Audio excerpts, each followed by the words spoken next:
அந்த யூதருக்கு நாயகம் ஸல்லல்லாஹு அலைஹி வஸல்லம் அவர்கள் தீர்ப்பு அளிப்பதற்காக, குற்றவாளியாக தீர்ப்பு அளிப்பதாக இருக்கின்ற நேரத்திலே அல்லாஹ் திருக்குர்ஆனிலே வசனத்தை இறக்குகின்றான். இந்த 5 வசனத்தை 105வது வசனத்திலிருந்து 110வது வசனம் வரை யார் குற்றவாளி, யார் இங்கு நிரபராதி என்பதையெல்லாம் மிக தெள்ளத் தெளிவாக அல்லாஹு ஜல்ல ஷானஹு தஆலா அந்த 5 வசனத்திலே குறிப்பிடுகின்றான்.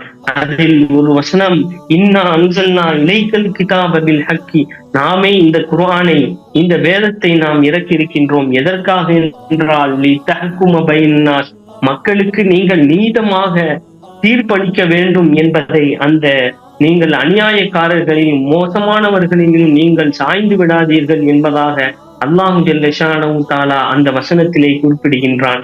அந்த வசனத்தின் தொடரிலே யார் குற்றவாளி என்பதையும், யார்